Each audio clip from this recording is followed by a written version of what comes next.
Hey there, Cheesemeisters, and welcome back to the Peach Pod. That would have been Saturday by Omar. He's huge internationally. Um, I feel like you probably didn't even hear that. Nope. Um, yeah, David was playing a song on like his boombox in the apartment Yes. uh, when they were, I don't know, Claire and Donna were talking about some bullshit. And they were like, "Who is this?" And he's like, "It's Omar. He's huge internationally." Oh, yeah, they cut that line out. Yeah, well, it's 'cause they didn't want you to know how huge Omar was. Okay. This is literally the only time I've heard of Omar outside of The Wire. So, and I'm pretty sure it's not the same guy. So, uh, I'm Jeff, and next time let's just invite Bill Cosby. Let's make it Love easier. it. Let's look. I can't see any way that could go wrong. So, You had to start there. of course I did. Yeah, of course I did. And I think it's possible that Bill Cosby line might be the whole point of the episode, but we'll get to it. And joining me on the other end of the internet, my host. I'm Leslie, and I'm definitely not happy about the room number. We need to get you in a 4. Oh God, yes. God bless Iris for staying on brand. Um, it would have been weird if Iris was out there like on the picket line with this shit. She's a little calmer this time. She A little clearly bit. wants to keep Dylan in her life. Uh huh. I mean, after the voicemail message, even a spiritualist can have a bad day. Some moms take the hint. No, I mean some. But I think there's a reason why we didn't hear from Jackie or Felice in this episode because they would have fucked some shit up. Yeah, they would have.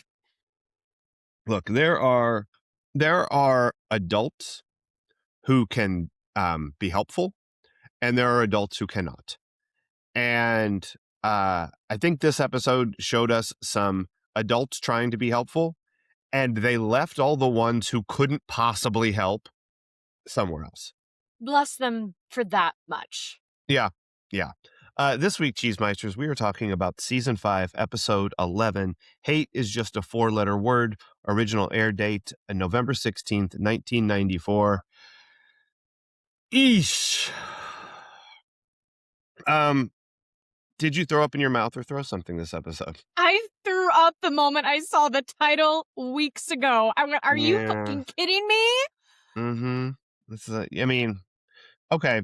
So, uh, was this episode all that you feared it would be? And then some. When I Yeah. heard I mean, from Roland Turner's moment Mm-hmm. to them saying next time just hire Bill Cosby. I mean, I almost fell out of my chair. That was tough. Um, Look, 90210 predicts the future. We've talked about it. Um, and I think that the Bill Cosby line was a little bit like, um, look, it can always be bad. Like there's no guarantee that what you're going to do is going to not be terrible. Yeah. And so it's like okay, here's what happens this episode, Cheesemeisters. Um, I'm trying to think of, You need some help? no, I'm just trying to think of like something. Oh, uh, does it start with Dylan in the hospital? Because it doesn't, or it doesn't start right with the protest and all that stuff. That happens a couple of minutes in. Fuck does it start with? There's like this totally innocuous stuff that happens at the beginning of fuck. It's Kelly's gonna do a photo shoot. Yeah. That's what it is. That's where the episode starts. Is her getting ready for the photo shoot that's going to happen on campus for 17 magazine. And she and Steve are walking through campus. Yes. And Steve is like, you know what you need? The Sanders Management Group. And she's like, fuck off. And he's like, okay, but also I'm probably not going to do that. I'm going to keep trying to get you an extra payday here and take 15% off the top because agent fee. Yeah. Um, And so, like, that's happening. Kelly's, nervous, but, she's going to do this thing. It's just kind of a fun deal. Um, and she sees Brandon after, like, politely turning down Steve's offer of representation. And Brandon's got to go gabble in and gabble out the student body because it's take 5 minutes, and then I'm going to go play this football game. We got the finals of the Rush Invitational, and so we're going to do that. And he walks into um a I mess. refuse to be called a racist, Janice. Look, she didn't call you a racist. I did. Jesus Christ, Okay, Alex Diaz. that was the first moment I was like, "Oh God, I'm Yep. being okay." Uh-huh. Yeah. So to celebrate the 25th anniversary of the Black Student Union, they are bringing a speaker to campus, and it is some dude named Roland Turner, who's not a real person, but is kind of Farrakhan adjacent. Like a lot of the stuff that a lot of the way they position Roland Turner in the dialogue of the episode is all of the ways that I have seen Farrakhan presented in the discourse over the years. And I know very little about Farrakhan. Okay. Same. Um, but I think that not knowing about stuff is sort of what this episode's about. Because it is a lot of people fumbling through difficult conversations. And we just have to watch it. And now we got to like talk about people talking about some difficult shit. I don't know how we're going to do. Like, well, our best is the answer. Um, but Roland Turner is here's what's comforting about student council at California University. They had exactly the same AV setup as my high school and my grade school. You wheel the card in with the 25-inch boxy ass color TV attached to a VCR, and you slam your tape in, and you hope that it works. So that felt real. So they got the Roland Turner thing on there, and he is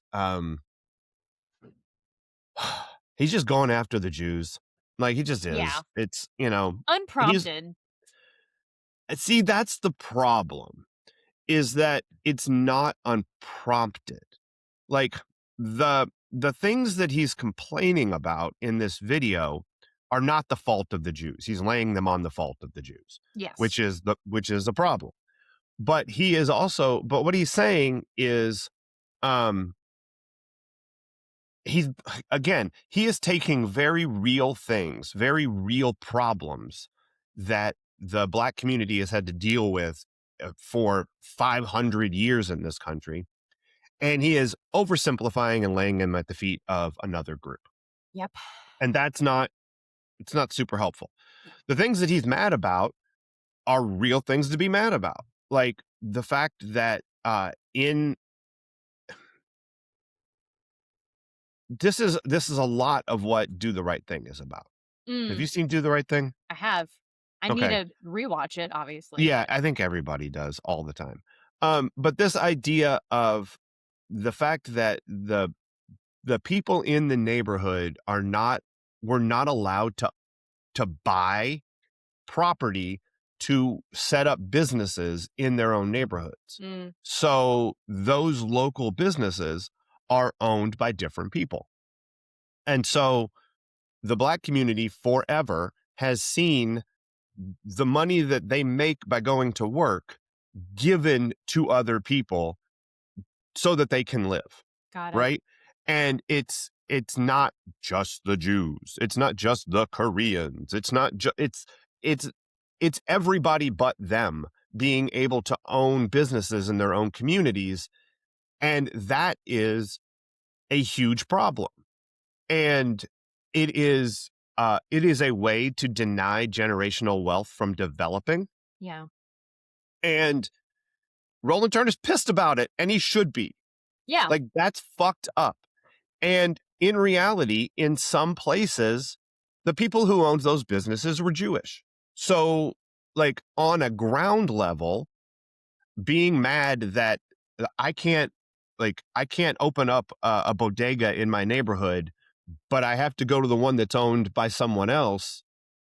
Like, I'm pissed about that, Yeah. And what Roland Turner is doing is laying all the blame on one other group of people. And he's laying the blame on that other group of people for slavery, which is also bad. Like, Yeah. you got beefs, man. You got real things to complain about. It's not all the Jews' fault, so fucking stop that. Like, No that's kidding. horrible. And so what you've got is people with a real complaint um voicing that frustration and pointing it at the wrong place. Because the right place isn't someone else. It's not another group of people.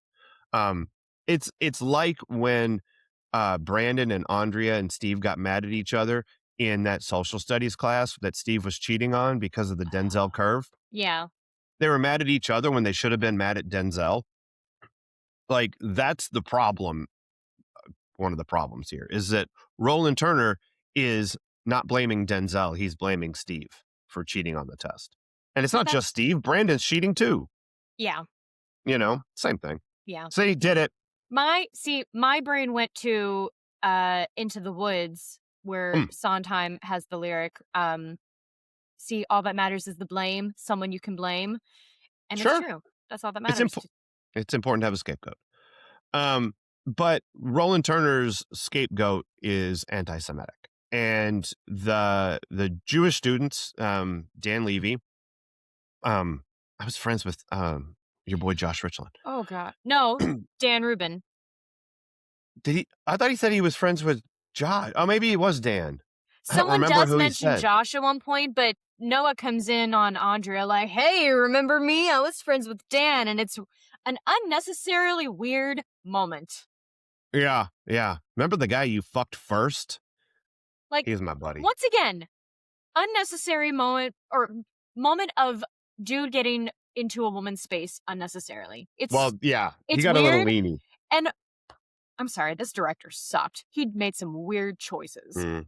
And he should have told that kid, like, "Hey, you're not going to be on this again. Back off. Get out of I don't know. Gabby's face." Maybe it was on purpose. Like, maybe the point is that he was making her uncomfortable. It doesn't serve the scene. You can get Andrea invested in what he's selling without him making her uncomfortable. But it's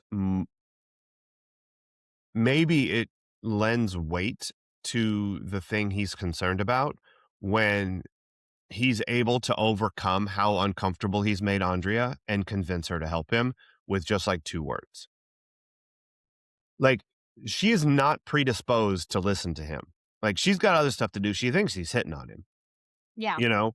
Notice how quick she mentions that she has a kid and a husband. Yeah. Like, and then she's like cleaning up her books and getting the fuck out Yeah. because I don't want to talk to you, my guy. And he's like, "Oh, hey, you still friends with Brandon?" And she's like, here it comes. Um, Mm. and all he says is Roland Turner, and she's like, caping up. Like, here we go. Fair enough. This is Andrea's time to shine. And she's like, fuck, this isn't right. This is really horrible. Grandma Rose just told me that Hannah looks like a dead baby. Like, that's fucked up. Like, I got a lot of weight I'm carrying right now. Get this physics We test or whatever. this kid we just hung out in a cemetery and now you're telling me Mhm. my kid it's a I lot. know. It's a lot. And so Andrea's rightly exercised by this message coming to campus, and Brandon finds himself in the middle. He agrees with Andrea, but this is like man, why do I have to do this? It's Like, always Brandon asking, "Why do I have to do this?" it is. Brandon is a reluctant hero, always. Brandon is Tevye in Fiddler on the Roof, listening to everyone debate, and he's like, "He's right, and he's right," and then the other guy going, "He's right, and he's right, they can't both be right." Yeah, but sometimes everybody's kind of right. Like everybody's got a point, Yeah, you know? And that's this whole storyline, it it's a lot of rancor, it's a lot of back and forth, it's a lot of hey, what do you think I should do? What do you think I should do? Brandon talks to his dad, he talks to Deshaun. Um, Andrea comes to the house and tries to sway him. Um, he's like, I don't think that I have a real role to play in this because the votes are decided. I'm yeah. gonna abstain because I'm fucking Brandon Walsh and better not take a stand if I can help it. Um, and like that's it's all a little weak what Brandon does. Brandon loves Aaron Burr, I bet. Yeah, well, yeah. What if I backed the wrong horse? All right, cheese meisters. Full disclosure. We had what can only be described as the equivalent of a CU bomb threat called in the middle Jesus of Christ. recording the podcast. Um, No, we he just did had to not. it wasn't a bomb threat. It was somebody coming to pick up a child from a slumber party. So it's kind of the same thing. Oh Like, my god. look, it's equally disruptive, is what I'm saying. Um, Okay. and not for nothing, but as per university policy, the dean of students had to come and inform us about the bomb threat. That's just how this works. Um, so we have forgotten where we were in the conversation, like because this bomb threat took like 15 minutes to clear up. It was a whole thing. Um, the CU policy of the dean has to go around door to door and empty all the classrooms himself. It's exactly like in Batman v Superman when like they can't enact the safety protocols in Bruce Wayne's business until they talk to the CEO. It's crazy. The movie makes no sense. I didn't see it. It's not good. It has a lot of problems. Both their moms are named Martha, so that's why they love each other. What? Oh yeah, you didn't know that? That's the whole thing. Yeah, they hate each other until they're like, Martha, that's my mom's name. Shut up. This is the Parent Trap. Hand of God. Oh my god. Mm-hmm. Stupid. Yeah. So anyway, um, Brandon tries to get input. Um, he goes to Jim, and Jim is like, "Look, Brandon, this is tough. But not for nothing. You're a white guy, and the power structures in this country are shifting away from white guy. Um, Sure. Jim, as it turns out, um, is a dreamer. Like, No it, kidding. I mean, he's not fundamentally wrong, but it's been 32 years and it's not going as quick as he thought it was going to go. So, but it's basically Brandon is in a I shouldn't be the one making this decision position, but he's in charge, so that's where you're at. Um, Andrea thinks that Brandon is abstaining so that Alex Diaz and Janice will drop their challenge to his presidency, um, which is a cynical leap on her part, I think. She has like 2 moments that I'm like, "Ooh, kind of unnecessarily harsh there, Andrea."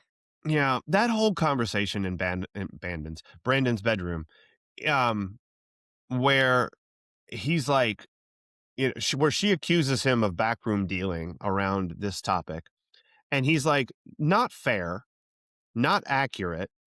And if you think I'm a political animal, you came over to my house at 11 o'clock at night to lobby me for your position.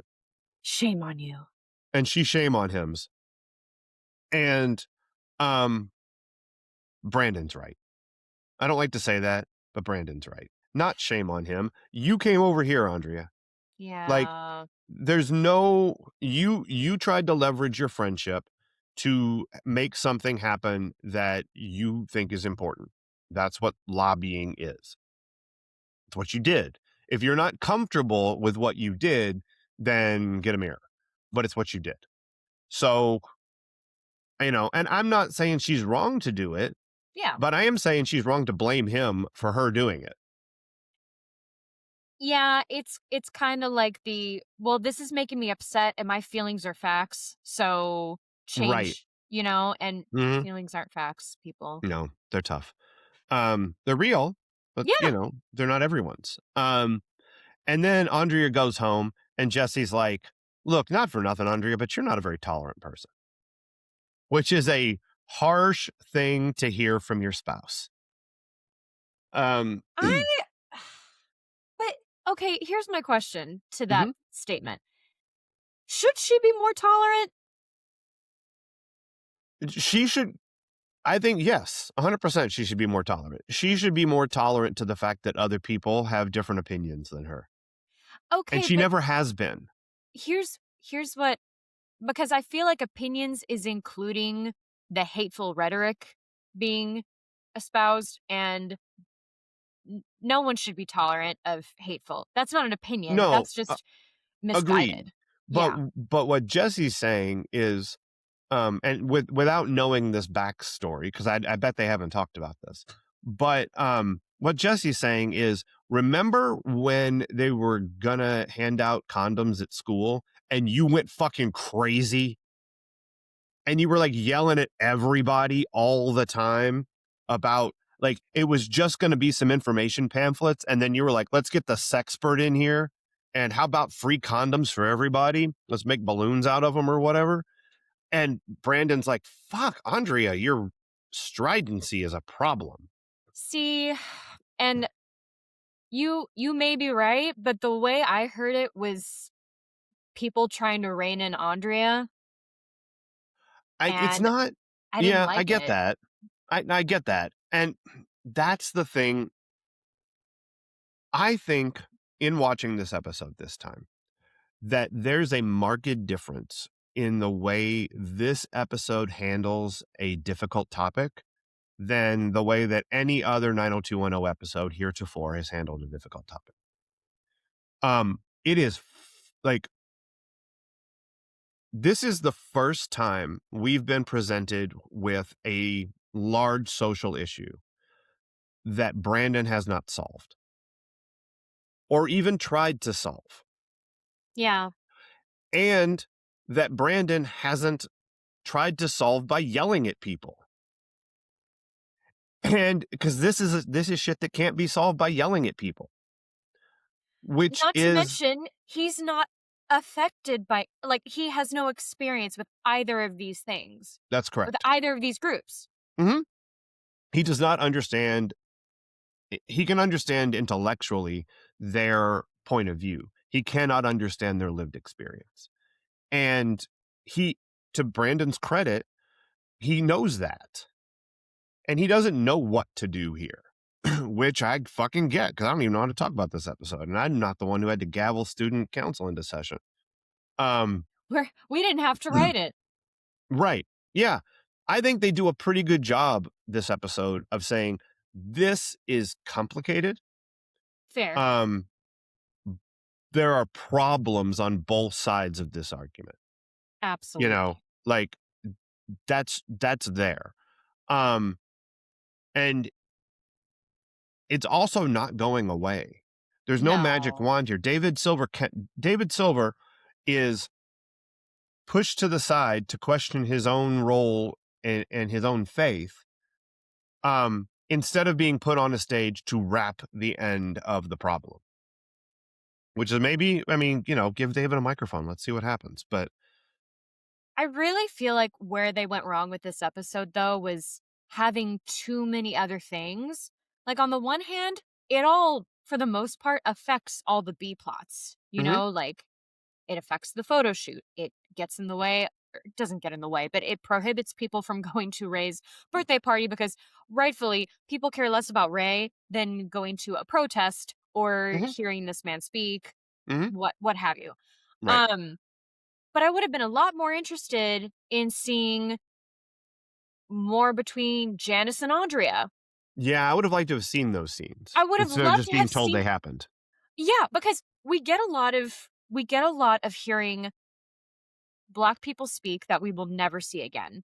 And they zoom in to let us know This is important. Mhm. You must listen. Mhm. Okay. Well, once again, you're only having them say it to Brandon or Mhm. Mostly. yeah. And again, it's important, but I think it would have been more important and more valuable had it been but amongst the students because the students are the ones who have to learn to coexist and to work Mhm. together and talk. Yeah. And I think that, we mentioned earlier, like, stay away from the adults who aren't gonna help Yeah. and talk to the ones who are. Um, Grandma Rose has got her finger on the pulse here. Grandma Rose is, um she's the one who has the long view, you know? She's the one who tells Andrea, like, "Yeah, this sucks. This is really Yeah. bad. Um, it's gonna like, that's never gonna go away. You're not like, there's always going to be, um, people spray painting swastikas on things. There's always gonna be anti-Semitism. There's always gonna be racism. There's always gonna be prejudice until we take the time to listen to each other." Yeah. And that's what this episode is about. Like, it's one of the few episodes where what it's about is they had the right message here. Like Yeah. they're, regardless of the specifics of this group's complaint against this group, um, I'm 100% team Janice in that, uh, either you're down with the First Amendment or you're not. Like, this is a First Amendment issue, and either everyone gets to have their say or no one does. And Jesse's right. There's a difference between hate speech and free speech. And it's an ever shifting line, and it's a conversation that needs to happen, but it's a conversation, you And know? I mean, so again, I agree with you, but it felt like her comment about freedom of speech was including Turner's, and freedom of It speech does was, not include well, then she's wrong because it does not include hate speech. It should but not include hate it speech. should not include hate speech. But I they kept pointing out that this is not representative of what Turner says and what Turner believes and what his organization does, which again mirrors a lot of the defense of Farrakhan that I've heard over Mhm. the course of my life. And also the accusation of anti-Semitism. Like, I've heard both of those things directed him. That's why I go, oh, Roland Turner is Louis Farrakhan. Like, Yeah. that's the one to one. But she doesn't view Turner as someone who's going to come to campus and give hateful rhetoric. She Then views I Turner as someone with a powerful black message who also one time said this thing. so then that's another thing I needed in this episode because we didn't focus enough on the black students and why they Yeah. wanted him to come here. We only Yeah. focused on much like we do now, we only focus on the I don't want to say the one awful thing one person said because but sometimes that is the case. Mhm. And Yeah. if that really isn't this person's whole message, then give us the audience what their message is Yeah. so we can have a more equal viewing of this because quite frankly, as I'm watching this, I'm on Andrea's side Mhm. and I don't want Yeah. him to come to campus. Mhm. I I don't want get that. anyone spouting hateful rhetoric to be Mhm. on any campus. And yet it's allowed Right. because I'm sure it happened when you were there, but I'll never forget there would be some random asshole on the quad just yelling and Mhm. students listening, mostly to Mhm. make fun, but at the same time, like I always thought, why are you giving this person any attention? Mhm. Now, granted, that's Because different than them bringing in someone who is esteemed, and but Deshaun also makes a good point, like why I'm going to question anyone coming in to tell me how to. This I felt was pointed at Bill Cosby in a way. Like, I'm going to question anyone who comes in and tells me how to live my life when they're also making a big check at the end of it all. uh-huh. And I mean, good for Deshaun. Like, Yes. this is another one of those Brandon talks to somebody who has a really helpful thing to point out. Yeah. Like, Oh, love seeing Deshaun. I Always. do too. I wish he was a Um, regular. I know. Um, I lost my train of thought a little bit. Oh, I'm Um, sorry. no, it's okay. Um, oh, I know what I was gonna say. The whole thing about, um I agree with you that it would have been nice to hear what Roland Turner's actual message was. Yes. Um, and to flesh out that conversation between Janice and Andrea way more than what we get. Um, but I will say this. Um, if you look back over everything you've said and done and don't at some points think, Jesus, I was a fucking asshole, Right. then then guess what? You're still an asshole. Yeah. It means you've never learned anything. Yeah. And we have to allow people to learn and grow. Yes. Because if we don't, they stay that same horrible person that they used to be. And nobody wants that. We're all allowed to grow and change. And so, if the idea is that this is not indicative of Roland Turner, is what we're told, it's not Yeah. indicative. What we're shown is the really horrible things he said. We're not shown anything else, which puts the audience in a weird position of like having to try to really understand the side of the argument that wants him to come to campus. Yeah. Instead of just being on the side of the people who are like racism bad, anti-Semitism bad. Yeah. And I don't know if this is on just another side of this, but like Andrea clearly wants to educate. Hmm. But just because you are intersectional does not mean you have to be an educator, like she is chastising David for. Just Mm, because he's Jewish doesn't mean he has to educate people. That's exhausting. right. And also, not everyone has the ability to educate others, Hmm. Or the drive, or yeah. Like,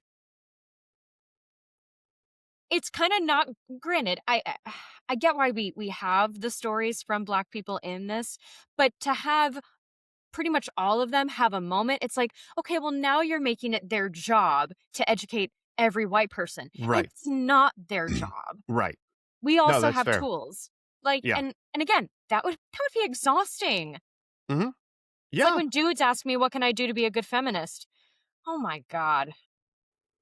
Well, I'm friend of Dan Rubin's. How about Fuck that? off. That's start right there. No, what would be worse if you were a friend of Gil Myers? Well, in Gil's defense, Nope, I say it is as good to be a woman as it is to be a man. I say it would be great if you were in jail, Gil Myers, for existing. Gil didn't do anything. Yeah, he Um, did. He tried to murder Andre. that's fair. That's fair. Frank Padilla in the house. Um, so, oh God, well, I mean, we're all over the place here, but it's fine. Because this Um, episode, even though it is somewhat concise in its messaging, it also is all over the place. it's messy because it has to be, I think. Like That's fair. So, this is a messy conversation, and it's yeah. one where they are trying quite hard to handle it well, and I think by and large, they do a pretty good job because what again, taking away the specifics of the complaints of the two different groups, what you've got is an episode about free speech and an episode about listening to each other. Yeah. That those are the messages of this episode. Um, and you can feel however you want on whatever side of this you feel. It's not my place to tell you how to process this. If you're way more on Team Andrea here, okay. If you're way more on Team Janice and free speech, okay. Like there are reasons to feel both of those ways. Yeah. The reality is, Grandma Rose has got it nailed. If you're not listening to each other, we're always going to be here. And Yeah. that makes us always the assholes because we're not looking back and saying, look at what a big asshole we used to be. Yeah. We're still there. And in 1994, Brandon's conversation with Dean Whitmore, he's like, I'm so sad that that these bonds that were forged through the movement, where I was marching arm in arm with Jewish people and black people and white people, and this was, we were together, we were working together, and to see that unravel in 25 years. And it's been 32 years since this episode aired, and we don't have any solutions. Nope. We still have, there was a thing 2 years ago, I think, a year ago. Time is a flat circle, I don't know, Oh gosh. where one of my former students lives in Los Angeles, the Los Angeles area. He's a musician, he's got a wife and a daughter, lovely. um in their neighborhood, people were drawing swastikas on the ground, on the wall, on everything. um, and they are trying to teach their daughter, who I think just turned 4. So she was like 2 or 3. Um, like, just educate her. It's tough. She's a toddler, whatever. So what they were doing was turning every one of those into a flower. They were Oh. drawing around them. They were coloring them in. They were turning messages of hate into messages of love. And they made it on the local news, which of course makes it on the internet. And he shared it, and I got to watch it. And I was like, good for you, Zach. Nice job. Um, but that was 2 years ago or a year ago. And Grandma Rose is right. We still got that shit happening today. And And we're we listening also, even less. we're not listening to each other. Yeah. No. And it's To be hard. fair, there's a lot of yelling, and if you're Yes. like me, I just shut off and I'm like, I've stopped listening. You're It's yelling. hard. I can't work Yes. with you when you're yelling at me. Yeah. Like Yeah. like when you're working with a child. And there's even more hate speech being thrown around, so it's like, again, I can't reach you. I'm Hmm. not going to love the hate out of you.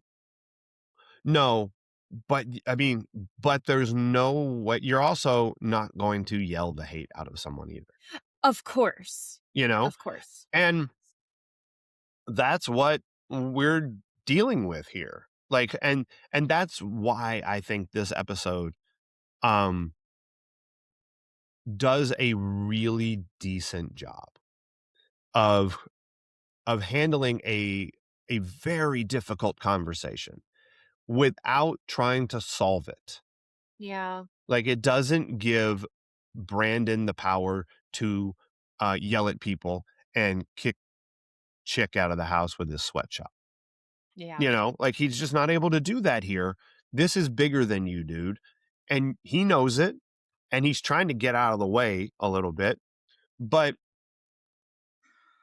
because This is who knows what the right move is if you're Brandon here, you know? yeah. This is how any episode covering a tough subject, any very special episode Hmm. needs to be handled. Cuz you're not going to solve an eating disorder in one episode. Hmm. You're not going to solve rape culture Hmm. in an episode. Yeah. You're just not. No. And so kudos to them for saying this is something we want to talk about. Um, we've put Brandon in a position to facilitate us telling this story. Um, and we're gonna do it. And you know when we're gonna do it? We're gonna do it during sweeps when we got the most eyeballs. Nice. Um, like, we're gonna do this the week after.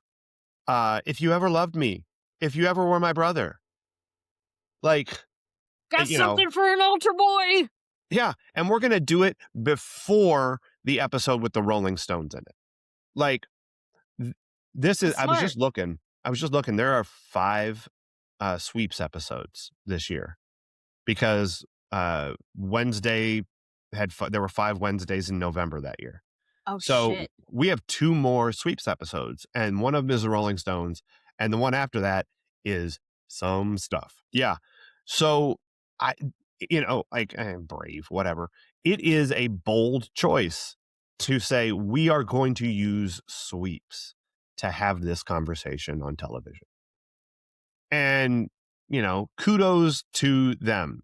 Chuck Rosen wrote the teleplay for this. Good job, Chuck Rosen. Um, this is a tough one, and Yeah. they do a pretty decent job of it, and they do a good job of showing that there's more than one side to everything. Yeah. Like for this specific thing, you've got not only do you have the the black side and the Jewish side, you've got the free speech side. You've got um the Deshaun Hardell's. You know what the problem here is, Brandon? Capitalism. Like you've got that point of view. You've got Grandma Rose giving the we need to listen to each other point of Yeah. view. You've got the Jim Walsh, like, Brandon, the world is changing and it always will point of view. Um, so strap in because it's gonna be something. Um, Also, there are 3 other things happening in this episode that Good we've touched lord. on very briefly, and we're gonna touch on them still more briefly. Um, it's Ray's birthday, which Donna discovers by reading the horoscope, and now she's gonna um accentuate the positive, alleviate the negative. I don't know, whatever she's doing. Some sort of unorthodoxy. She's gonna throw a surprise party that nobody wants. Um, and David and Claire bail at the last minute because David's gonna go bear witness like Grandma. I don't know why I keep wanting to call her Aunt Rose, Grandma Rose. Um, I don't either. I don't know. I don't know why. Just I keep saying almost saying aunt every The time. natural thing would be to want to call her Mama Rose, but Well, that yeah, yeah. She had a dream. She dreamed it for you, Rose. don't get me started. Um, Everything's coming up, Lydia. No. Everything's coming up, videos. Um, yeah. Anyway, um, and Ray's like, then they're gonna have dinner, and Ray's like, it's fine. I don't even like them. And Okay. Red Donna's flag like, number really? 2. I mean, look, in Ray's defense, um, your ex boyfriend is still in your house all the time, and he's dating one of your roommates. It's weird. It is a little weird, but like to be so blatant, like, I don't even like them. Yeah, but we know this. Ray doesn't like anybody. Ray's distrustful of anyone who's has money because they're all looking down on him all the time. Um, so that's going on. Whatever, Ray. He's going to be 25, over the hill. Old man Ray. Um, Good grief. I know. Not too old to Old wear a wife man beater. Good job, Ray. Ray. He just keeps on playing along. Um, and Kelly's got the 17 shoot, and it gets fucked up because of all the protests on the quad. And the lady, Claude, is out. Claude is Claude is having so many problems he can't even show up for this episode. He's like, oh, um, so this is all getting in the way of Kelly's shot at stardom. And then what's the other thing that's going on? Um, Oh, Bert, Dylan. oh fuck yeah, Dylan. Um, Dylan. yeah, Dylan's still in the hospital. Um, Uh, Appropriately reluctant to tell the med student all about his dreams. Um, and Uncle Rico comes by to threaten Dylan. Valerie comes by to do the good girl voice, and um, Keys, please? look, all right, that conversation with Iris, I have an issue, and here's my issue. You That's not how normal people talk to each other. No. Valerie, if she's a normal human being, is not going to say, "Okay, I'll go and do what you're asking me to do, but there's something I need from you first." What's that? The keys. No. you're gonna say, "Sure, I can help you out. Do you have Dylan's keys?" Like, such valuable time that could have been given to Janice and Andrea. Right. Or just Mm, Janice, honestly. Would have loved to have heard more from Janice. Would have yeah, loved to have heard more about her trying to get Anita Hill to come and everyone, like, just steamrolling her and going, "No, we're gonna bring in this guy." yeah. I mean, in retrospect, I I prefer that it wasn't Anita Hill or Bill Cosby. I Like, mean, that wasn't the debate they were having. Thank God for that. I th I think once Anita Hill found out about Take Back the Week, she probably would have been like, "Nope. Not this campus. Seen how I've seen how you all operate, and, I've been denied enough times." Yeah, you guys suck. Um, like, all the way around. Yeah. Um, but Dylan is like, "Look, I'm gonna have to end up I need to get committed, both, like, physically and mentally. I should probably be locked away in some kind of a sanitarium, to, kick the drug habit. But also I need to, like, I need to be committed to healing." And he's the one who tells Iris, "Maybe I need some alternative therapies, like a different approach." And Iris is like, "You're speaking my language. Have Oh, you she's tried thrilled. garlic?" I know, she's so thrilled. Yeah. Have you gone to a mind gym?" What about adding black pepper to turmeric? It really makes it set off. Zing. Yeah. And Uncle Rico threatens Dylan, and Dylan's like, "Go away." Um, Right? so You didn't need to there's be all those here, things there. man. Yeah. I mean, I guess you had to keep doing stuff there, but it wasn't the point of this episode. No. Um, so all of those things are what this episode is really about. Do you have anything else along those lines? Um, I mean, there were so many things. I'm trying to think about, or trying to see what we haven't touched on. I feel like I was getting some subtle messages of what makes you different also makes you a problem.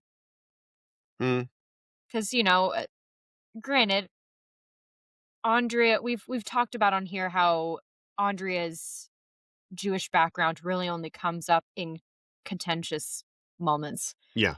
Um, which is a shame Mhm. because again, it paints it in a negative light. Um, It's never shown as something she is actively involved in. Um, like it her faith is only, and David's too, although David sort of owns it here. But like everyone in the show, faith only comes up when it's a plot point about a bigger social issue. we don't get to see the beautiful sides of being Jewish. We don't get to see what she loves about being Jewish. Mhm. We Or only that see it. she loves anything about being, we don't even know if she does. True. We never see it, you Yeah. know? We just see her having to fight against people who want to, like, oppress her because she's Jewish, and never, like, yeah, this is my faith and cultural background and has all of these great parts to it. Because Yeah. it's not the point ever of anyone being like, the only reason we know Donna is Catholic is because of Father Chris. And she was like trying to have sex. And he's like, "I don't think you should do that here in the video store." It like, and it just, I don't know what the Walshes are. Probably, Presbyterian or Protestant. something. Yeah. I don't know. I don't know. I don't know what they're up to because it never comes up because it's not a plot point. Yeah.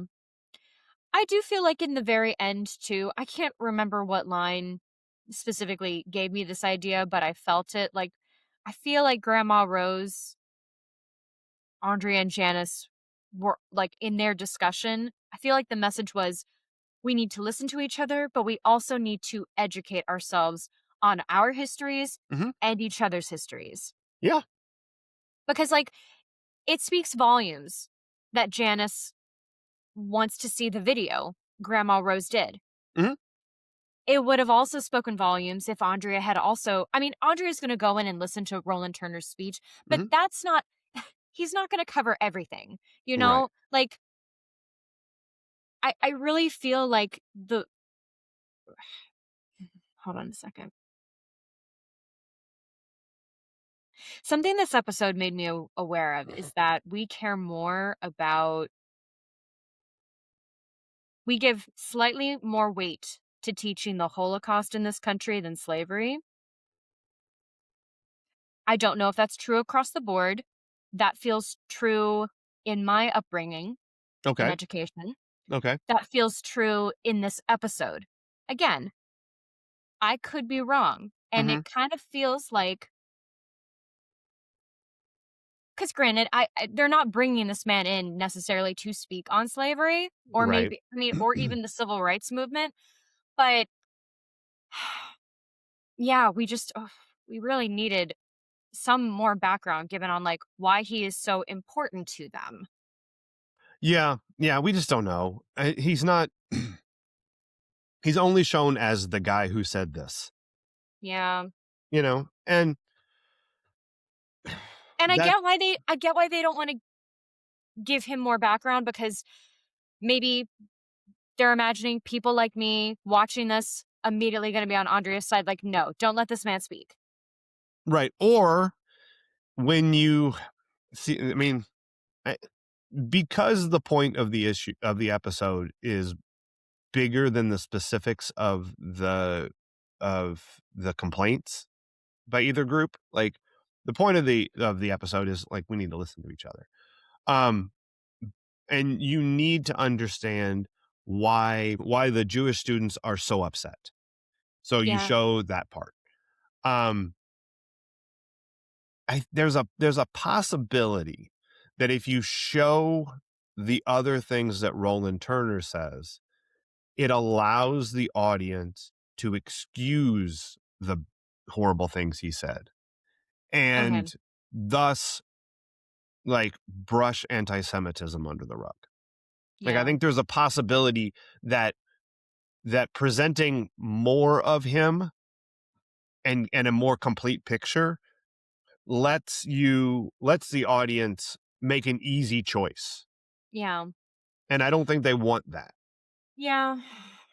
I, yeah. It's also complicated. Mhm, I want both groups to get to voice their pain mhm, and because both groups do have intense generational trauma mhm.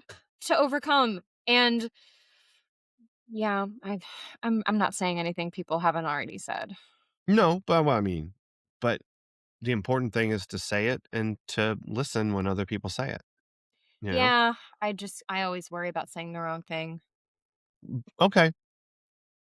I mean, you're gonna sometimes. Like Yeah, but that's it's a, and I mean, but now we live in this world where people forget that like we're speaking in draft and we're not. I mean, even the people who were putting that forward are not great. And granted, maybe all of this calling out is happening more on the internet than in person, Mhm. but it's still nerve-wracking to someone like me who is desperate not to hurt anyone. Sure. But of course, but you're right. I have definitely said things, Mhm. had opinions that I have moved on from. Yeah. Wow, That's look at growth, me. I used to be an asshole. Now I'm not right? anymore. Yeah, of course. It's called growth. It's called being a human. But now we've Um, taken that away. We've taken the ability for people to be human away. We Not said, us. "No, you have to You be and me. perfect." No, I know. We're gonna be out here sometimes getting it wrong. That's how it goes. We're doing our best, like I don't know that everyone's doing their best. I think some people are actively doing their worst, but we're doing our best, Yeah, you sometimes know? you might be doing your best to have an opinion about Tombstone and people get upset. Well, people are weird that way. I I'm a know. huckleberry. You're a daisy if you do. Um, Oh, all right, let's check in on Val's trauma response. Um, God. all right, this week Val's trauma led her to being a new age girl for Iris. She's out there doing her breathing, her centering. Mm, Zen, zen, zen. Zen, zen, zen. Um, the claw, the yeah, burrito. the burrito. The give me the house keys. Um, this fucking weirdo. Um, so yeah, she puts on her good girl voice for Iris, and, is gonna go help, but then, um, she goes to Dylan's house, and because she was always angling for that, she wanted to get there and David Silver those drugs right down the toilet, I which she does. guess. It was weird. Um, uh, well, you know what was also part of her trauma response? Smiling into a flushing toilet. Yeah. Like, that shot they chose from the toilet POV of Val looking down at and smiling at her victory over heroin was so funny to me. I was like, "Oh, why'd you have to shoot it from the bowl?" The president would be proud. Which president? The one then. Oh, okay. War Yeah. on drugs, right? No, that was Reagan. Oh, I thought that okay, never mind. Yep, Reagan was the war on I've drugs. lost track. I know. No, Bill Clinton was I didn't inhale the heroin in the toilet. That's where we were in our, progression in the acceptance of drugs, in this country. Um, and the other thing she had to do was, invite a suspicious drug dealer into Dylan's house and then say, "Hey, why don't you go visit him at the hospital?" I girl doesn't have enough fear. I know. With trauma is a motherfucker. Like, she's just wilding in these streets. It's tough. Yeah. All right, what did this make you nostalgic for? I fucking got nothing here. I really, Uh, I bought a I guitar once, I guess. That was okay. they were all it reminded me of things and they were all gonna be weird, but this one at least eventually turned funny, um, from, a teenager's perspective. So, Mm, my my sophomore year, there was a bomb threat made, said it was gonna happen on such and such day at such and such time, and, you know, my mom's a teacher, and she was very adamant in that, like, "I don't wanna raise you to be afraid," which is kinda funny if you know my mom, mm, but she tried. Um, she said, "I don't wanna raise you to be afraid, but we've been through enough this year." The year my dad had a stroke. She mm. said, "We've been through enough this year. You're staying home." And, me, like the majority of the school, stayed home that day, and then there were people who started making "I came to school on bomb threat day." There Sure. were kids who made shirts that said, "I stayed home." Um, and it didn't stop there. It became a regular occurrence. Someone would make a threat. We all had to go outside Mhm. while security came in. And like to the point where one day I got tan from how long we were outside. Nice. And it was just, Bomb it, tan. I know, like it was a wild time. I feel Mhm. like everyone was getting bomb threats, either my school. There's a school up in northern Indiana we met at choir conference that was like, "Oh, we get those all the time. You just got them this year." It's like, Mhm. Jesus. Yeah, we had bomb threats. I mean, bomb threats were, like, all the rage. People just did them. I know, and it meant nothing. It was Mhm. oddly a safer time. It was, It was very much a weird. safer time. Uh-huh.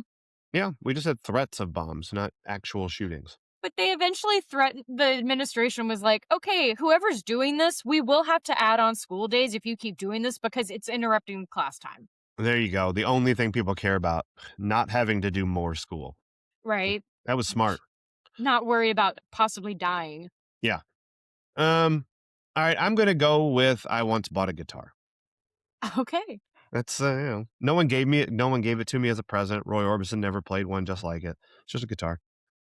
But I bought one, so me and Donna, sames. Did you name it? I didn't. Um, I use that guitar so infrequently that it doesn't even fight fascists. Like, Wow. are you familiar with that? This machine fights fascists. I should be. I think it's Woody Guthrie. Oh, Um, no, had that painted on his guitar. that's beautiful. Yeah, this machine fights fascists. Eh, Mine Did doesn't you even do that. It just sits in the closet. did you ever cover a zit with tape? I didn't even notice it. How Shit. the fuck did you not notice? I don't know. I didn't notice. It was You know accentuating the what? unorthodox, I guess. You're not watching it in 4K. Well, that's true. That is true. I except I'm sorry. I would be you're going to need to like pull up a screenshot from it and send it to me because I swear you can definitely see just the teeniest bit of tape over one of her nostrils. All right, here we go. I got the episode pulled up Okay. on my iPad. I'm gonna do a little skimming ahead to see if I can see this. Here we go. All right, we're gonna hit play. I'm it's her nose, you're saying. Yes. Okay. I'm staring, well, now it's the back of her head. I stare at her nose. I don't see anything. I see Ray's Wow. wife beater. I see Donna's nose. I think this is a 4K situation because you cannot tell in what I'm See? looking at that there's This anything is going on there. this is why we don't need 4K because we're gonna start seeing all the mistakes. And that's unfair to previous creators. I mean, this is a like this scene has a lot of close-up shots of her face. Yeah! And I see nothing. Nothing. That's insane. You can see it quite prominently. Oh, maybe I do see something, but it is the slightest discoloration. It may is it does it kind of go like this? Like It's is it in I don't know how far it goes, but I do see a little bit, like, on the tip, I think and like maybe of it's maybe probably her over right to side, and then it's, like, a tiny bit is over the nostril. okay. I did see that, Okay. but I had to squint like a motherfucker. Th Um, I will say Motherfuckers being known for how much they squint. they did an incredible job cutting up the tape because, of course, they wouldn't then have had the pimple covers that we have now. Sure. Um, but you can only do so good of a job. And also, who anticipated 4K? Right. Yeah. Yeah, you definitely cannot see it in the 1994 live I television think airing of this thing. I think that is so So, cruel to do that yeah, to older I know. shit. It's rough. Right. When they turned so many black and white films, they brought the color back. It was like, Oh, "No, why did you do that?" Oh, yeah, it was terrible. No, that's not, you didn't bring color back. You added color to it. Is gross. yeah. That film was not made in color. Um, yeah. Oh, one tiny last thing. Um, I have always bumped on Roland Turner's use of the whole kosher pickle. Um, because that's not a thing that anyone says. Like that's not a saying. Kosher pickles are a real thing. They're yummy. It's not an expression that No. it's not like saying the whole kit and caboodle, Yeah. or like the whole enchilada. That's a phrase. The whole kosher pickle is not a phrase. But shouts to Chuck Rosen for not using an actual ethnic slur. Yes. So, you know, make up your own is way better than use a real one. Sure. Um, Even though it takes you out of it a little bit, like it's like, oh, that's it's weird. Okay. But also thank you. Like just thanks. Thanks for not subjecting me to that on a Sunday morning. I'm good. Yeah. Okay, who is your Steve Sanders Memorial worst person of the episode? Racists, anti-Semites, I don't know. I Like know. there's not a whoever painted swastikas all over their Jewish cultural center. Yep. Yeah, that's horrible. I think that's a good answer. Um, I think you can also go with Alex Diaz just as King Shit Stirrer. Dude, he's not helping. No, Janice didn't call you a racist. I did. Yeah. Oh, you know what though? You know who my worst person of the episode really is, and it's all because of the forceful line delivery.